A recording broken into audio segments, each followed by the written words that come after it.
Bonjour, je m'appelle Djibril et j'ai 16 ans. Mes amis et moi, nous sommes en bac pro au lycée La Floride en 2B Mélec, ce qui signifie métier de l'électricité et de ses environnements connectés. J'ai choisi cette filière car j'aime bien l'électricité et je savais que mon avenir était dans ce domaine. Je m'appelle Ilian, j'ai 15 ans. Dans le futur, j'aimerais être ingénieur électricien et j'ai été inspiré à faire ce métier par mon entourage. Bonjour, je m'appelle Alabib, j'ai 16 ans. Plus tard, j'ai envie de faire électricien, car j'aime bien le côté manuel de ce métier. Alors bonjour, moi c'est Anis, j'ai 15 ans. Ce que je voudrais faire plus tard, c'est électricien, parce que je m'intéresse à tout ce qui concerne le câblage et la connexion. Aujourd'hui, nous faisons un reportage auprès du service technique de l'assistance publique des hôpitaux de Marseille à l'hôpital Nord. Bonjour, pourriez-vous vous présenter ? Oui, bonjour, Guillaume Charon, l'électricien en charge de la maintenance et du bon fonctionnement des services électriques de l'hôpital Nord. Alors, nous sommes ici dans la salle de commande des groupes électrogènes qui sont censés reprendre l'ensemble du site de l'hôpital en cas de défaillance du circuit électrique EDF. Là, vous avez le schéma du départ de la boucle qui encercle tout l'hôpital avec chaque groupe. Le contact se ferme pour envoyer l'électricité sur différents transfos de l'hôpital.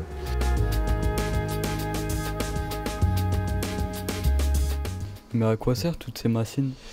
Ce sont les groupes électrogènes qui reproduisent l'électricité nécessaire au bon fonctionnement de l'hôpital. Chaque groupe produit 400 volts et chacun a son transfo en tête de ligne qui reproduisent les 20 000 volts nécessaires pour alimenter tout le site de l'hôpital. Chaque moteur consomme à peu près 400 litres heure en pleine puissance. On est censé pouvoir tenir légalement 48 heures. Alors, je suis Patrick Montalto et je suis technicien supérieur hospitalier sur l'hôpital Nord depuis 22 ans à présent et j'encadre la maintenance et les travaux du secteur électrique sur le site. Et nous travaillons avec une équipe de différentes spécialités et sur les services techniques, nous avons le secteur thermique, électricité, génie civil et la sécurité incendie. Et au niveau de la partie électrique, nous avons 4 personnes qui travaillent en journée et 6 personnes qui sont intégrées dans l'équipe de sécurité incendie et pour avoir une permanence d'un électricien sur le site.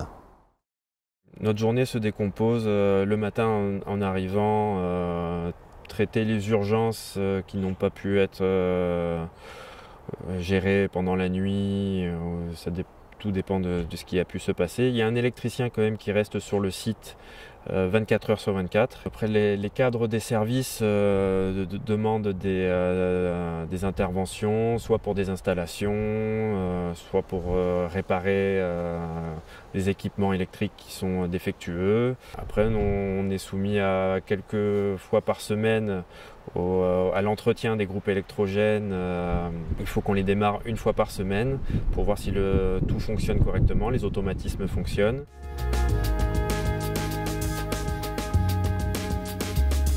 Où sommes-nous ici ? Là, on est dans les cellules haute tension. Quand il y a les groupes qui produisent le 400, il y avait un transfo qui produisait en 20 000. Le 20 000 arrive ici. Et ici, il y a des fusibles au cas où il y a un souci qui peuvent disjoncter pour protéger le circuit électrique qui est en aval. Pardon. Est-ce que vous pouvez dire aux futurs électriciens comment accéder au poste ? Commencer déjà par un bac pro en électrotech et le plus c'est le BTS en électrotech qui donne énormément de portes, beaucoup plus d'opportunités au sein de la PHM. Auriez-vous un conseil à donner à un jeune qui voudrait faire électricien ? Plusieurs conseils même. Faut être très organisé. Toujours avoir en tête que l'électricité, c'est un danger invisible et mortel. On n'a pas le droit à l'erreur. Donc faut être très précautionneux, très attentif et toujours avoir en tête vraiment le danger qui est toujours là. Je voudrais savoir quel conseil à donner à un jeune qui veut postuler à ce poste-là. Il faut surtout que la personne ait envie de travailler et s'intéresse au milieu dans lequel elle arrive, donc chez nous l'électricité, et n'attend pas que le travail tombe et qu'il s'intéresse de manière quotidienne à son travail et élargisse toujours ses compétences personnelles. Je vous remercie d'avoir répondu à nos questions. C'est normal.